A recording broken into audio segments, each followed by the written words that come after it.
You're listening to the voices behind Women's Cricket Chat. That's Hannah, Georgie, Cassie, Mihika and Alex.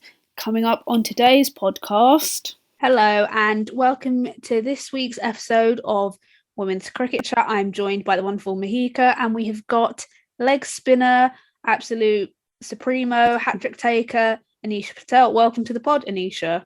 Thanks for having me. I think that's sort of a stat that I've not heard for a while and probably forgotten about. I mean, to take a hat-trick is pretty special. So we might as well start with that. What was it like to take a hat-trick in the 29 T20 comp in the final? And did it make it that little bit sweeter that it was against your Midlands rivals, Nottinghamshire? I think that was actually a rain-reduced game. So I think the hat-trick was actually over another over. So I think at the time, teammates didn't really know. And then we sort of clocked on after speaking to the coaches as well. Did you realise you've got a hat-trick? And I was like, oh, yeah, actually, yeah. I did, but always nice just to contribute. The short format of the game is always exciting, and sort of as a leg spinner, I think you're always in the game regardless, so it's quite enjoyable. As you are a leg spinner, growing up, was there someone that you idolised when it came to spin, or was it just, watching your dad? Because we know that your dad also played cricket, so tell us a little bit about that. I think just generally when I was at school, I was quite sporty, so played football, always with the ball at lunchtime, sort of playing whatever sport was going on. And I think when I started to play cricket, I actually didn't bowl leg spin when I was younger, sort of just medium pace, seam, whatever you want to call it. But I remember trialling for Warwickshire, I think I must have been 11, 12, because we had one of the coaches come to do our PE lessons. And I trialled, and then within that winter, I then switched to leg spin. So I have to admit, I don't really remember it. I wish I did a little bit more, but there was just a bit of a transition. I think leg spin, it just came a bit naturally, and then it just sort of went from there, working with all the coaches. And here I am today, I guess, just still bowling it and, enjoy it, I guess. I think, Dad had an influence on me. He played, probably took me to games, had it on the TV all the time at home. So he's probably the main influence of cricket in general and just keeping me in the game, I guess. In most Indian families, it's not very common for the parents to support, especially a female child, to pursue a sport. So how was it for you? How was your experience? I don't think I ever sort of blinked an eyelid, really. I think just being so sporty, I think mum and dad were very just encouraging to just be active, and sort of because I was enjoying it, they were happy to sort of take me to training, take me to games, and just sort of really enjoy the whole experience. And I think definitely from their point of view, they've made like friends for life, I guess, and really enjoy the social side of it as well. So I think looking back at it, I don't know what I'd be doing if we sort of weren't involved in cricket. And I know recently the chair of Middlesex has come out with some questionable comments, shall we say, about minorities and the lack of representation in sport, where he said, Black cricketers tend to turn to football because of the money, and Asian cricketers don't pursue a career in cricket because they're more focused on academics. I just kind of wanted to get your opinion as a successful female cricketer playing for Central Sparks and playing for Warwickshire. I think with the age I am now, I think when playing county cricket, age group cricket was always went alongside with whatever I was doing at the time. So whether I was at university, cricket was you come home at the weekend, you go back to uni, but uni or work was the main focus. So I think at times I just knew I might have to miss training this week because I've got exams or, other priorities for work. But I think we're now at a point where I'm probably still in that same scenario of I'm working full time and Sparks runs alongside work, but the difference is the professionalism, the standards and expectations and the talent. Everyone is improving, so that's probably the main difference from then and now. But I think I've known nothing different but for cricket to run alongside whatever I'm doing, really. So it is exciting, I guess, with the way the women's game's going. But I think a lot of the girls within the team as well, there's probably about 5-6 girls that we are working full time, and cricket is alongside that, and we just have to fit it all in, really.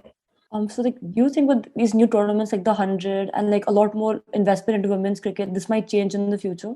Potentially. I think each year things are just going to get better and better, and ultimately it's just getting an opportunity, I guess. And I think for me, just putting myself in the best possible position for if anything arises, you sort of just take it in your stride. But I think I'm a big believer of just sort of trying to stay in the present and just keep working at my skills and just keep trying to improve, really. That's sort of the main focus at the moment.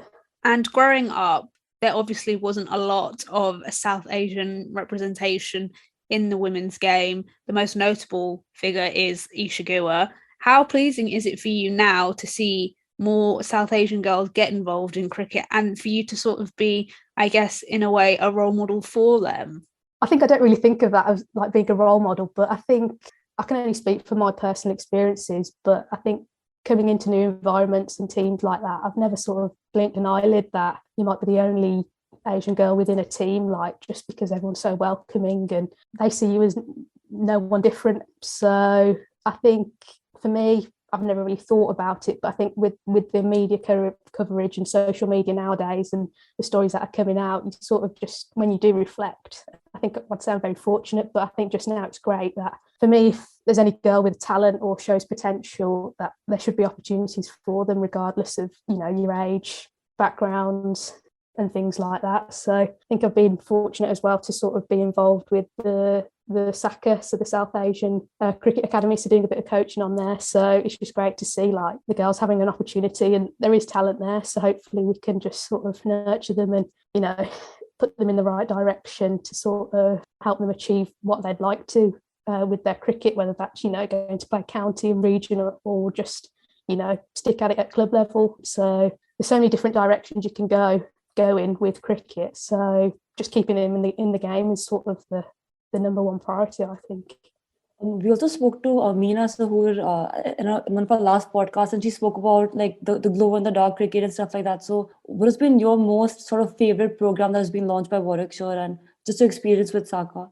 I think because obviously SACA's new to me now, but I think to me, just going into some schools, I think when I was in that phase of sort of finishing university and looking for a full-time job, I sort of coached for Warwickshire then, and sort of just seeing sort of the school competitions that were put on in the summers, and you have 7 or 8 girls teams coming and playing sort of pairs cricket, or what other games do they play now? Sort of quick cricket, them sort of festivals, and they're just sort of really, just the enjoyment factor is just great to see. So I think just them comps really sort of engage kids and sort of, I guess, get out of school as well is a big thing. And just to see them have fun is massive. And I think that's what's so great about programs like this, SACA, and also Dream Big, Desi Women, about encouraging more South Asian representation in cricket, because I do think it is a forgotten entity at times, because we look at the women's game, we've had Ishigua and Sonia Adedra, and then you look at the men's game, we've had a handful of players, but they don't tend to stick around for long periods of time unless you're Adil Rashid or Moeen Ali. So it's really great to have someone like you and Naomi Datani sort of being role models and, you know, playing on the big stage. So we owe a lot to you guys. Yeah, it is true, I guess. For me, you just never think of it that way. I just think this is what I do day to day, week on week, is I work and play cricket alongside it. But I just think with all the exposure now, you are in the spotlight. You just don't realise it, I think, at the time. Even within coaching, I've noticed that, like, you know, the percentage of like minority people getting qualifications is really low. So what has your experience been getting in your journey of becoming a qualified coach? I think for me, because playing cricket, I think coaching just came a bit more naturally, just to sort of have that qualification under my belt, and for me to dip in and out of club sessions, things like SACA, it just gives me more options and learning different skills. So for me, I think as well as like more coaches coming from minority backgrounds, there's also a lot more programs where coaching education sessions are sort of more female led. So I remember my coaching course I did was a girls only one. So I think all the steps that have been taken are just positive and just so much more inclusive.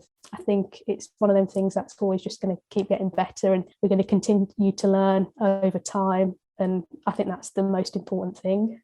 Definitely, 100% agree with that. And I love the fact that you are so loyal to Warwickshire and Birmingham and Central Sparks. What is it about Warwickshire that you love so much that you've been there since under 11s? Probably because I got a bit of a Brummie accent for one, but no, I think just being so local to Edgbaston, and I think just having that tie, watching games when I was younger there and sort of seeing how even the stadium's developed. But I think just I've born in Birmingham for my whole life, sort of school, education. I think everything's just fitted in so nicely around my routine of everyday life. But I think it's just a great city, like just very diverse, always things to do around this city.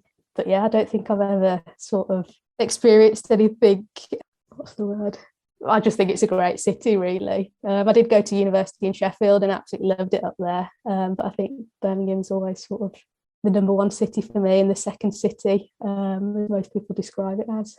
I can sort of agree with that because I went and studied up in Leeds and I've been to Birmingham. I would probably say Birmingham is a little bit better than Leeds, just weather, people in general. Not to slag off Leeds, but you know. But you mentioned earlier that you were, training for cricket alongside doing your degree. How did you manage to balance both? Because we know it's not always easy. And then if you had to get a part-time job, because not everyone is financially able to have parents that can support them during university. I think how times have changed since then as well. So sort of when I was at university, sort of training was on a Sunday, let's just say. So you sort of travel home for the weekend and then you're back in the week. And then obviously when it came to the summer, uni finishes, say in May, June, and then you've got the rest of the summer. So in that sense, it wasn't too bad. It was just sort of traveling was probably the main thing. But I think the difference with it is now is working full-time a lot. We do train obviously more than once a week now. To say you're training 2 or 3 times a week. I think we're fortunate that Sparks, the way the program's set up is there's opportunities for everyone, regardless whether you're studying at university or you're in a full-time job, or obviously if you're on the pros. So we're fortunate to have a lot of session options that we can attend. So it is hard, I have to admit, where you work in a full day, you travel to training, you might do a gym session, then you go into a training session, and then you get home, and then you've got to wake up at the same time the next day to go back to work. But I think I've known nothing different really, and you make it work. I think you've just got to sort of just look at your schedule and just be realistic and take it from there really. I also had a question. So you work in pharmacovigilance, right? Is that how you pronounce it? Because I don't even know how to say it correctly. Yeah, so I think drug safety. So my degree was in biochemistry, and I've sort of gone down that pharmaceuticals route. So I don't want to bore you by going into too much detail, but it's all about like monitoring side effects of drugs and sort of making sure the benefit of the drugs that everyone takes on a day-to-day basis potentially always outweigh the risks. So obviously completely different to cricket, but for me it's just quite stimulates my brain, and I sort of enjoy that sort of topic, and it's always in the news. So it's sort of nice to have. Cricket is a big switch off from work, but equally work is a big switch off from cricket. So I think I've just got a good balance in that sense. I think you definitely give the German women's cricket team a run for their money, because I can't remember what they're nicknamed exactly, but they've all got like masters and PhDs, and the captain, Anuradha, is now a doctor of like cardiovascular something. So it's all just like mind-boggling, but it is so great that you have a career in pharmacovigilance and as well as a cricketer. Like those are some high career aspirations to have and for kids to look up to. How do you balance cricket and being a drug safety officer in effect? I think, like you said, it just comes down to scheduling and just sort of, you have to have a form of routine. So for me, I know I train on a Tuesday and a Thursday. And I think the difference with the pandemic as well is working from home, and when I have to commute to the office, they're 2 completely different things. So driving, it is tiring, but I think just small things like sleep patterns and sort of actually really enjoying your weekends and the time that you do have away from either work and cricket, you've got to enjoy that. And I guess ultimately you just got to listen to your body with how you're feeling. And I think I'd say I'm quite accepting in the sense of I know if I'm tired or if, I need a rest, I'll take that sort of option. But I think you always go through that phase of, say you finish work and you're driving, you're like, oh, a bit tired today, but I think once you start, sort of exercise is one of them things, it gets your adrenaline and pumping, and sort of once you sort of there and about, you see your best mates ultimately as well, like it, that makes the sessions and that sort of gets you through really. I was wondering because even during the 100, I remember working for Manchester Originals, Alex, Hartley and Kate would be traveling alongside playing and doing commentary. So even for you, like, how do you deal with burnout and all the exhaustion and then still go for training? Like, what keeps you motivated? I think you enjoy the game, don't you? That's the whole reason I play, is because you enjoy it. And I think equally as well, I think it challenges me in different ways. So if I can just keep improving and, improving my game and just pushing myself, I think that's what keeps me motivated. And ultimately, rewards are then obviously when it comes to this season and hopefully, taking wickets, doing well, contributing to team performances. I think that's the overall aim. And I think, ultimately it's because you love the game, you enjoy the game, and as well the people around you. I think you make friends for life from cricket. So I think, especially when you've got other people within the team in the same sort of scenario as you as well, I think it just makes it a lot more easier. I do just want to take a moment just to say this. It is so great to see that in 2022 we're on a podcast where it is all South Asian women. I know in 2022 and in the modern age we shouldn't have to say that, but for me, I love it because it just shows representation does matter and every voice deserves to be heard. And I'm so grateful that you came on and you were willing to come on and talk to us about your career, because I think it will inspire a lot of young girls to aspire to be cricketers. Because growing up, and I don't know if it's the same for Mihika, but growing up, women's cricket and girls' cricket wasn't really a thing. I know from my experience, we only really played quick cricket. And even then, it was more tailored towards boys. So I think to have the three of us discuss cricket and discuss women's cricket in an in-depth way is just such a great thing.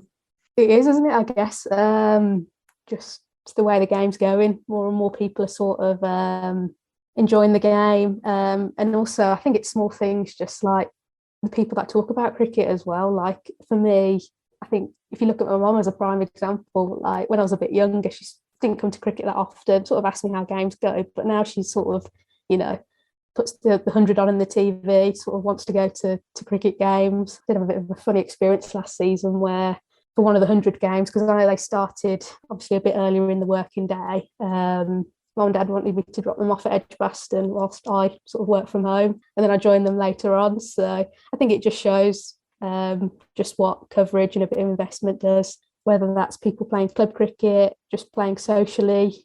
So I think it's just a game for all. How did you feel when, in the 100, the first ever game was a women's game, and now all the female players are getting like a very similar platform to the males? Like, how did that impact you, and what do you think this is going to lead to in the future? I actually went to that game at the Oval, so really enjoyed it. But I think it's just the game's getting recognition it deserves, and I guess you can't forget the systems and all the players that have played in the past to sort of help get the game to where it is now. So that's been a massive driving factor to sort of get to where we are, and I think it's only going to get better, and the field's only ever going to level out, I think. So I think it's an exciting time for any female cricketer, whether you're sort of starting at under 11s, let's say, or like people like me. It's you want to stay in the game for as long as possible, I think. And for yourself, do you have any aspirations to play in the 100 for the Birmingham Phoenix, perhaps? You never say never, but I think just for me, I think I've mentioned it before, just sort of trying to just stay in the present. And if I can just keep improving my skills, challenging myself, I think I'm putting myself in the best possible position to any opportunity in the future, I think. So I think it's a great tournament, exciting tournament. It's a tournament that challenges you in a lot of different ways. So if an opportunity came from it, I think any cricketer would sort of jump at it. Just you look at some of the names already that have been announced, it's what you can learn from them, and from just being around and sort of picking their brains as well would just be an incredible experience for anyone, I think. And how's it been for your fellow teammates like Izzy Wong? She's so young and coming up on such a big platform, and even for Chinese representation, that's a really big thing. So speaking to her, could you tell us a bit about how she felt and her experience as well? I have to admit, I've not seen her for quite a while, probably since the season. I know she's been away in Australia for the Big Bash and England Day bits, and I guess some of the pros obviously train at different times to us that may come in an evening, but I think she just takes it in a stride. She's a great character, and I think deserves every bit of success that she's had, and there's going to be, you'll see plenty more of her this summer at the ball. But I think just a really fearless cricketer and sort of, sticks to what she believes in, whether it's with the bat or ball, whatever option whatever is her plan, she'll sort of stick with that and back it regardless whether it comes off or not. So a really good cricketer and a really good player to sort of have in and around the team as well. And for you, especially being a Warwickshire, being a Bear, being Birmingham through and through, you must feel a sense of pride to see your Sparks captain, Eve Jones, go off to the WBBL, and Izzy as well. So what was your reaction to finding out that they were going to go play in the Big Bash? I think it's just a great experience, and I think deserved based on obviously the performances they've had in the regional comps. So I think it's just great to see that they're getting recognised for putting them performances under their belt during the season, and ultimately it's only going to make them better cricketers and also broaden their experiences and sort of bring back knowledge and things back to us. That's always going to make Sparks even better, because I think ultimately we've just got to keep on improving. Just because the standard of everyone else is going up, we've got to find ways to match that and be better to hopefully win some silverware this year. Yeah, and you just mentioned there that both Eve and Izzy had really good seasons last year, particularly Eve. I think she was the leading Hey-Ho Flint run scorer and the Charlotte Edwards Cup leading run scorer, and she scored a few runs in the WBBL. How disappointed are you for her that, England aren't quite realising the potential that she has? It's a tough one, isn't it? I think it's one of them things you have to focus on what you can control. And I think for Eve, she did everything she could to sort of score that many runs, take wickets as well, ultimately. But I think for her, if she can just consolidate on them performances from last year into this season, anything's possible, I guess. So I think it's just keep chipping away at it, really, and hopefully more good performances, whether it's England A games or the 100 or for Sparks, will sort of cement a place in that England squad and she gets given an opportunity. But yeah, I think it's controlling what you can control right now, and hopefully that for her, that's just scoring a shed load more of runs this year again. And how's it been for you playing with all these overseas players and the KSL and the Rachel Hay Flint Trophy? I have to admit, I was never involved in the KSL. For me, it's just been literally county cricket and then straight into regional. But I think in the past, I've been fortunate to play with Anna Lanning was one where she came over and was overseas for Warwickshire and played club cricket with her. Who else have we had as an overseas? Dee Kimmins was obviously a Warwickshire overseas as well. So I think they just bring a bit of experience and sort of just different knowledge to the game, and ultimately I think they're good people. So just to be in and around the team, I think it was always great, and hopefully they sort of enjoyed their time at Warwickshire as well. And you just touched there that you didn't play in the KSL, but when the regional restructure happened in 2020, what was it like to get the phone call to say that you were going to go and play for Central Sparks? I can't really remember actually. I think you sort of, because it was during the pandemic, we sort of knew there was this new structure, and I think it feels like we've been playing in it for years now, but I just sort of saw it as an opportunity. And I think from my experiences, I guess playing county cricket, like Div 1 was a pretty good standard, where the county championship was sort of the gold standard for women's cricket. But I think you just knew that it is going to be challenging, and you're around good cricketers, people that you've played against in the past or you played with. But I think ultimately it's just a new challenge and an exciting time for sort of women's cricket, I think. And yeah, looking back, I've sort of just really enjoyed the first 2 years of it, and hopefully there'll be more years to come. I had it's a very long drawn question. So as I mentioned previously, this year when I was along with Alex, we all worked in the 100, and my parents who know nothing about women's cricket were tuning on to every single game from India and wanting to watch. So do you think you being involved in women's cricket has inspired more of your friends and family to also start following the game as well? I'd say so. People that have never sort of been interested in cricket, they always, because they know I play, they always ask, how's your cricket going? Have you got any games locally to where they live? But I think the flip side of it is at work, when the 100 was on, people know I play cricket, but they were like, oh, I saw some of the 100 on the TV the other day, look, it looked really good, sort of thing. So I think it's them small little things where you're like, oh, actually, people do have an interest and might sometimes actually just think a bit differently about cricket. Like it's not a bit of a long, boring game. It can be fun and exciting, and sort of just take a bit of an interest to what they see on the TV. 100% agree with that. And you have been known to be nicknamed by your teammates and coaches as Miss Reliable. Where did the nickname come from? I'm not sure who's written that out there, I have to admit, but I think potentially might have just been performance based. I think just went through a bit of a period where you sort of maybe know what you're going to get with me when it comes to bowling, sort of just not all that. I also don't think, I think it's just coming out potentially on the back of some good performances. I think as a leggy as well, it's hard. It is hard, I think, to bowl, but for me, I just sort of enjoy it and sort of want to keep improving and sort of not willing to try new things, whether that's in training or in games, but sort of just maybe just having some clear plans and just trying to execute them is sort of maybe where it's come from. And for me, I just try and keep things quite simple in that sense. Fair enough. And just on that, Miss Reliable, you evidently were Miss Reliable in your first season in the Hey Ho Flint. You were joint leading wicket taker for Sparks with 8 wickets at an very impressive economy rate of 4.59. How did you manage to find that consistency?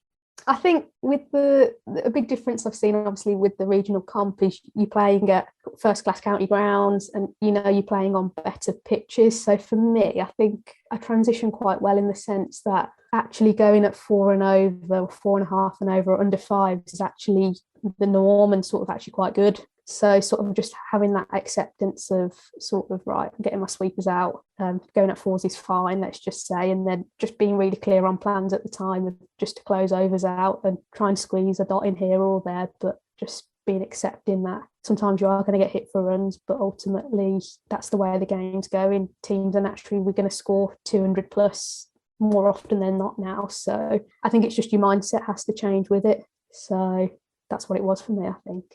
This is like a slight segue, but as a bowler, is there any a batsman or batswoman whom you really want to bowl to once in your life, like any dream? I don't think there's like anyone particular. Obviously, you've got all your international stars that you want to facing at some Bobby bowling at some point in your life. Obviously, everyone probably dreams of that, but I think I just enjoy players that might just come at you a little bit more and sort of, have that challenge of bat v ball. Like ultimately they might hit you for 6, but then 2 balls later you're getting them out. So I think when it comes to training, I always enjoy bowling. Obviously, top order, probably someone like, I know Emily Arlott, she hits the ball very hard, but I think it's always just a good battle. So any of the batters that sort of create that challenge is always fun, I think. You've just mentioned Emily Arlott there, good bowler, took a hat trick. Well, maybe she took 4 and 4. I think it was 4 and 4. But we're seeing these up and coming stars at Sparks. Who are some of the players that we should be looking out for this season? I'm going to be a bit biased and obviously say probably fellow leg spinner Hannah Baker. Got so much potential at just the age of 18. Obviously, hopefully she'll have a really good gig at the 100 as well. So I know we do a lot of work together. And someone I think that I reckon goes under the radar quite a bit is fellow spinner Georgia Davis, who's probably just someone that you know what you're going to get with her every single game. Bowling her off spin, just puts it on the spot and always takes wickets. But I think equally, like obviously we've had some training with the academy as well. Like there's just so much talent within obviously the senior squad and the academy. That's probably quite a few names that I could reel off. But bit biased by just mentioning the 2 spinners there. And we know that Davina Perrin sort of came into the first team towards the end of the season last year. She's obviously still quite young. How good of a player do you think she could potentially be? She is very good. I think she's 15, 16, I think, off the top of my head. But yeah, just the way she hits the ball in net too, just incredible. And obviously she does bowl a few leggies as well, which is always good to see. But I think obviously being young as well and being exposed to sort of this environment, it's just sort of making sure she just continues down the right path, I think, just to get the support that she needs, is always going in the right direction. I think it's hard. I think when you're young, you sort of, I don't know if your mindset's probably different. Like I remember when I was probably 15, you probably it's just a new complete environment, I guess. But I think hopefully she enjoys, training with a lot of the senior players, and just remembers that obviously she's young, she's got time on her shoulders, and there's so much opportunity out there, but just stays on the right path and keeps going forward, I guess. I was wondering, for all these new young players coming in, do you feel like a mentor to them, and do you have to give them advice, especially when they enter this more professional setting?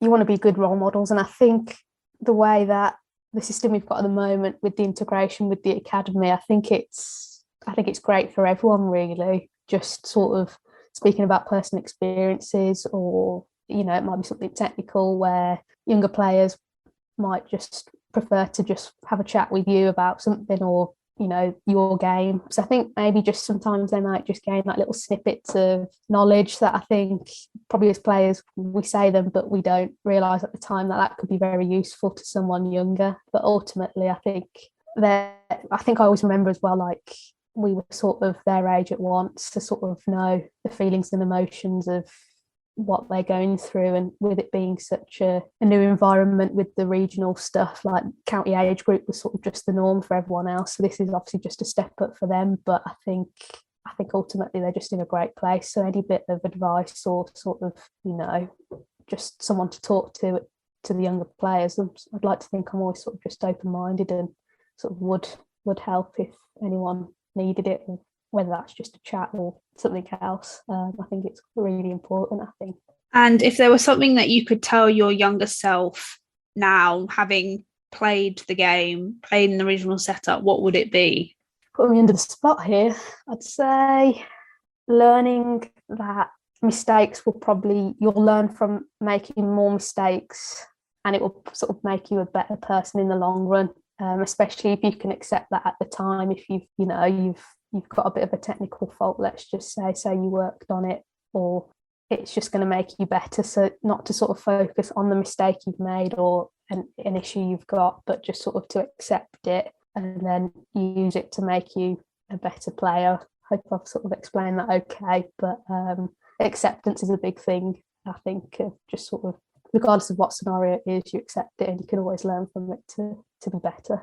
I was wondering, is there any advice that your dad gave you while you were sort of like building your career that you could share with us? I think obviously sometimes with cricket you can sort of just get so absorbed in it, especially if you have a bad game or anything like that. But sort of I think he's always just been like, yeah, you've not bowled well today, or whatever it is, like just go again next game. Like sort of, I think he's definitely one person that would never say anything during a game, but like maybe after we might just have a chat about like, if say he's come to watch, you probably could have done this a little bit better, and you sort of reflect on it and then just move forward. But I think I do trust his cricketing brain, but yeah, I think he's just sort of just not to get too, how would you describe it, sort of not getting too attached to a game or a performance. It's sort of just you accept it and you sort of move on. So yeah, I think ultimately cricket, I guess it isn't everything, there is more to life at times. So I think that's actually part of the game, isn't it? You have the highs and the lows. So just, yeah,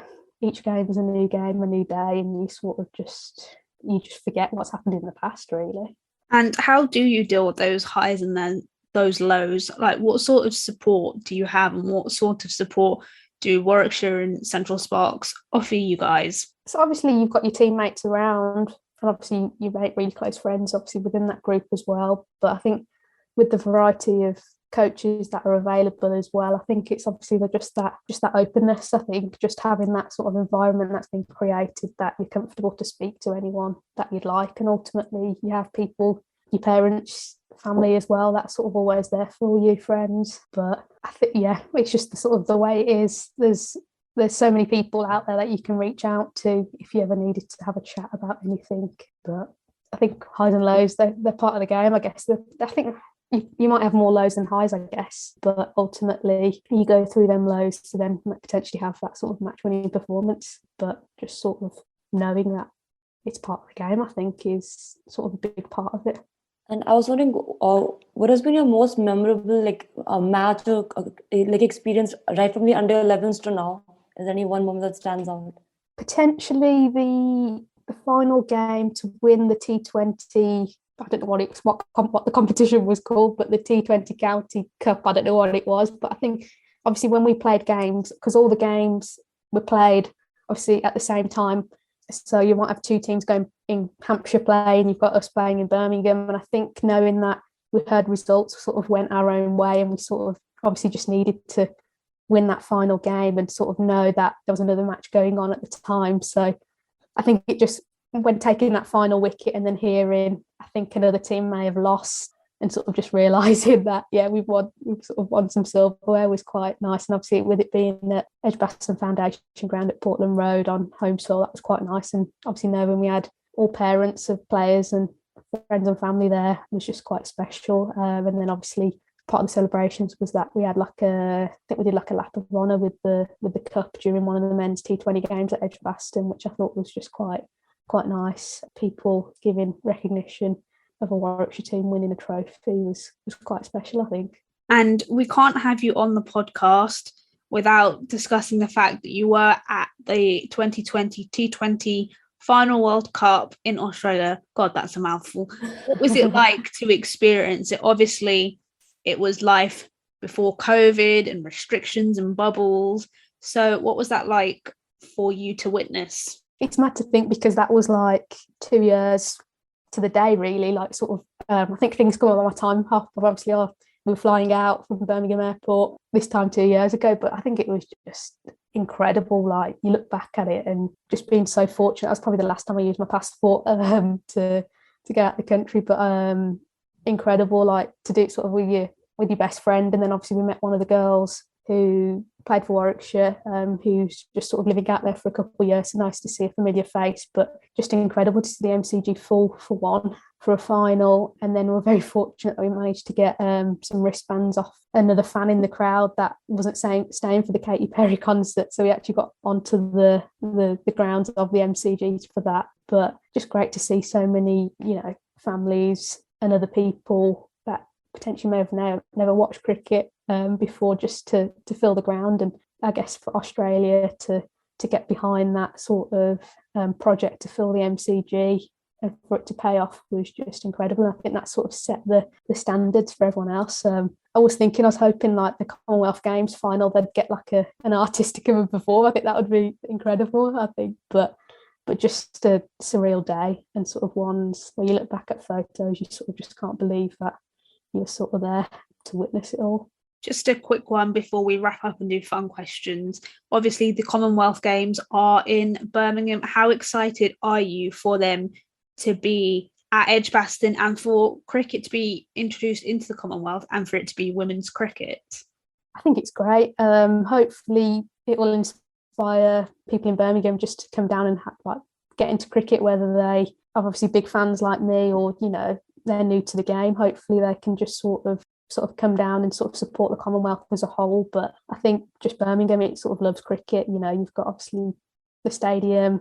Look at how many games it hosts during the international summer. I know there's the Sixes cricket bar as well within Birmingham, which is always good fun. But I think there's so many people involved in cricket within Birmingham. I think it's just going to be really fun. And obviously to have some of the best cricketers in the world playing at Edgbaston, hopefully some good atmospheres created. And that will sort of draw new people into the game and consolidate that, just how good I guess Birmingham is, and cricket on a whole, and the talent that there is within the women's international game. What a lovely way to round the episode up. So Anisha, this is something we do with all of our guests. It's just something for a little bit of fun. We like to do fun questions, like 60 seconds. It's never actually 60 seconds, but it's just something fun that's not cricket. Well, some are cricket related, but just not so focused on cricket, if that makes sense. One we always like to start off with, which is Hannah's favourite, which is, what is your favourite sledge, either that you've said or you've heard? I'm definitely not a big sledger. I sort of laugh at everything that everyone else says, but I think playing a bit of men's cricket, when you have a few juniors in the team, I remember someone saying something like, a youngster sort of said, "Oh, I best put my seatbelt on because this batter can't drive." So I think when it comes to, I think it's always funnier when it comes from someone a bit younger, but that one sticks in my mind. But I think, I stay away from the sledging. I'll just sort of encourage the bowler, whoever it is. But But yeah, I do find it quite entertaining. Hannah's other favourite one is, what would be your ideal item at a standard village cricket tea? Ooh, I do always love any hot items that come out. But I always go for a good slice of pizza, I think, is for me. I do enjoy that. Last book you read? The High Performance Podcast, which is obviously also a podcast as well, but yeah, good book. Favourite musician or artist? Ooh, currently at the moment, I'd say George Ezra. Favourite genre of music? Fairly mixed, anything, listen to anything. I think it depends on my mood, probably. I've got a few playlists on Spotify that reflect that, but yeah, bit of R&B, bit of anything in the charts, all sort of I'm happy with. Fair enough. It's always good to have diverse music. Yeah. Favourite wicket you've ever taken? Ooh, these questions are meant to be quick fire. I'm meant to give quick fire answers, aren't I?